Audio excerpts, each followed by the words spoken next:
All right, welcome back to the Onebar and Lupagus show. I'm Onebar with Lupagus, and we're on the cusp of training camp. So we're going to go through every position, and we're going to look at the locks, the battles, the sleepers, and the cuts. I'm very excited for this.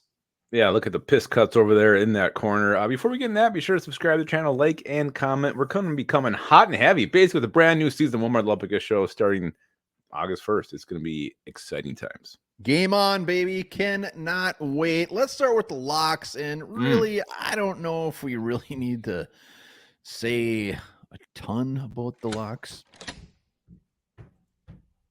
There they are.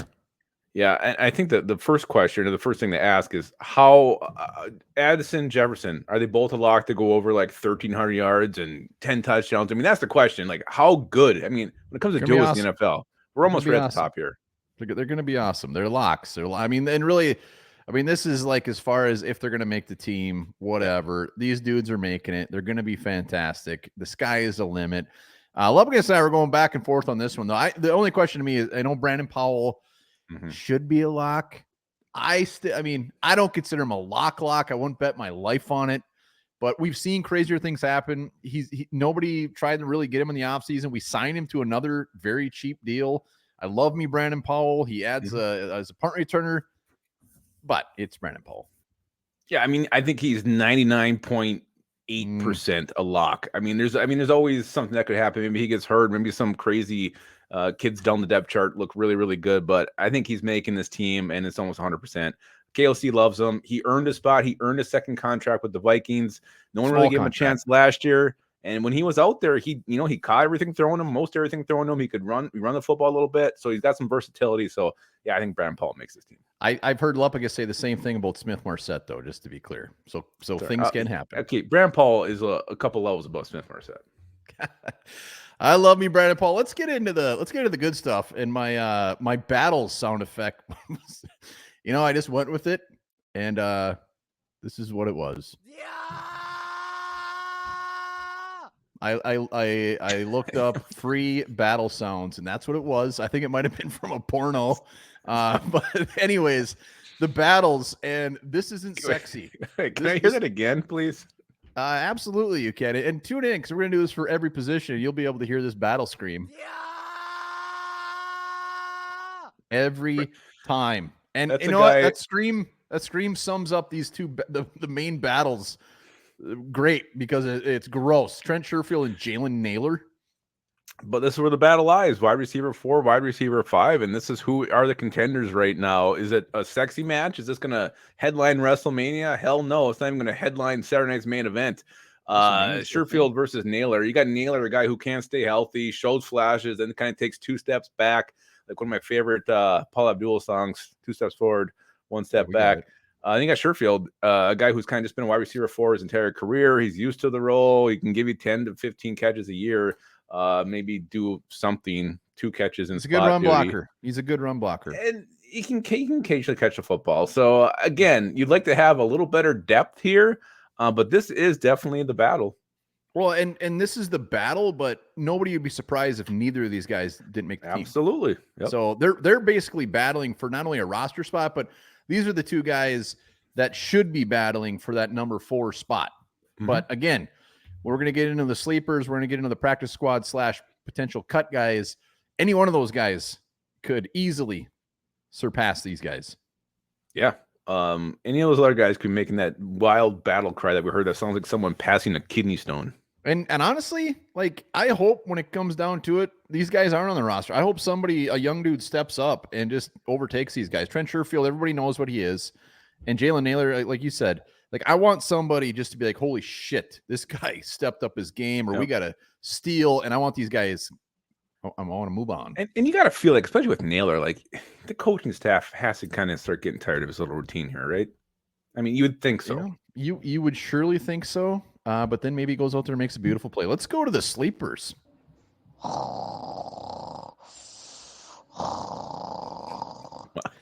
I've slept in many hotels with Lupagus, and Lupagus is like times 50 to that noise. Oh, okay. One of the loudest snorers in the world. And lovers too. No, I think you've openly admitted that's not true. Very loud. Sleepers. We got Thomas Thayer, Thayer Thomas, I'm sorry.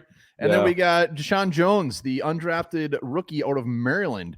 I mean, any of these guys can be sleepers, but I think these are the main sleepers. Well, yeah, and Thayer Thomas to me is the really intriguing one. The KOC's name dropped him a couple times. He's shifty, he's quick, he's got good hands. He had a little trouble last preseason fielding punts, which I think was ultimately led to his demise. But I like his chances, and the Vikings have been an organization that we've seen wide receivers kind of work their way into a starting role with various regimes. So I think that's definitely possible for him. Deshaun Jones, he's the undrafted rookie with the bad knees, who they gave a lot of money to. So they must see something in this dude. So he is in the mix, and probably someone we should really start talking more about. Oh man, yeah. I mean, everybody seems to love this guy. When you watch him at Maryland, he kind of does it all. Tough catches, makes plays after the catch. So, I mean, if he can stay healthy all training camp, all preseason, he is definitely a dude. I mean, look at the guys he has in front of him. Mm-hmm. Like, if I'm a wide receiver in this league and I'm trying to make a roster, I want to be on the Vikings. Absolutely. So, absolutely. Thayer Thomas is going to be our boy. We want him to make it so damn bad. Love him. Let's get into the guys that maybe practice squad / cut. Mm-hmm. Oh, reminds me of my vasectomy. All right. So we got Tristan Jackson, we got Lucky Jackson, Malik Knowles, and Ty James. The Jacksons, they've been around for a couple years. Tristan Jackson's he's been active, made some catches. Lucky Jackson, the former XFLer. He was, yeah. XFL standout. Yeah, he was a standout. And then Malik Knowles was the undrafted rookie. Last year he got hurt, so he was kind of off the grid all year. And then Ty James, the stud receiver from Mercer. Yeah. So again, this one, it's just very curious which way they might go with this. These guys probably aren't going to make the team. Tristan Jackson maybe has an outside chance. He's kind of been there before. He's been called up to active duty. If I'm going to pick two to make the practice squad, I would probably lean the younger guys, but it's hard to say with this group. But this is definitely the bottom of the barrel. But again, like you said earlier in the video, Jesus, that's rude. Any of these guys could, if they have a great preseason, it's not crazy they could ascend to wide receiver 4 or 5. I mean, the competition is not super crazy here. I like Tristan Jackson. I like Lucky Jackson. I like those guys in the practice squad. I mean, they're still I think they're 25 and 26, something like that. Malik Knowles in college, very good kick returner. So he could be a dude, and he's got decent size. I know he was raising some eyebrows last year in the OTAs and stuff. And then Ty James from Mercer just lit it up. I mean, he averaged like 20 yards a catch throughout his whole career. Makes tons of plays after the catch. So I love me some Ty James, but when it comes to the Jacksons, like I said, we've seen them the last couple of years. They haven't taken that extra step. Like I'm just kind of ready for some new young blood. And with Malik Knowles, the Vikings, I mean, he was injury settlement last year. They bring him back, so they must see something in him as well. They could just let him go, give him that money, let him do whatever. The fact he's back does speak a little bit to his chances. And he also looks like he's about 47 in that picture. Yeah, he looks like he's going to put about 47 touchdowns up their ass. So last year, the Vikings kept 6 wide receivers. One of them was Jalen Reagor, who I believe was released fairly quickly after the season. But their initial 53 was 6. Yeah. So give me your prediction. If we're keeping 6, who do you think it's going to be? And in the comments, let's see your predictions too. Yeah, let's hear it in the comments. I'm going Jefferson, Addison, Powell, Sherfield, and Thayer Thomas. That's who I'm going with. And then only 5? Oh, then it's only 5. I'm gonna go unsexy here. I'm gonna say I'm gonna go Tristan Jackson makes it too. It's not unsexy. I think Tristan Jackson can play. So yeah, I'll go the top 3, and then I'm going. So you didn't have Thayer Thomas? No, I did. Okay, so I'm going. I didn't have Jalen Naylor or Deshaun Jones. I'm going top 3. I'm going to say Jalen Naylor is going to end up being on the IR. They're going to IR his ass. He's going to get hurt, and no Trent Sherfield. So I'm going the 3 locks, the 2 sleepers, and Tristan Jackson. Yeah. Again, this is probably one of the more, other than the top, this is an intriguing position when it comes to depth chart. How this thing's going to shake out in camp.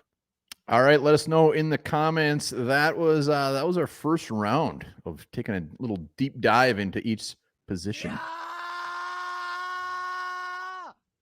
is so damn intimidating. Pretty sure that was Patrick Harms. Just does that on the side. Yeah, I think you're right. There's receivers. It's wrapped up. Put a bow on it. Wrapped up, bow on that thing, guys. Remember this. And Onebar, I know this is the calendar you go by, but the Ethiopian calendar is actually 7 years behind the rest of the world.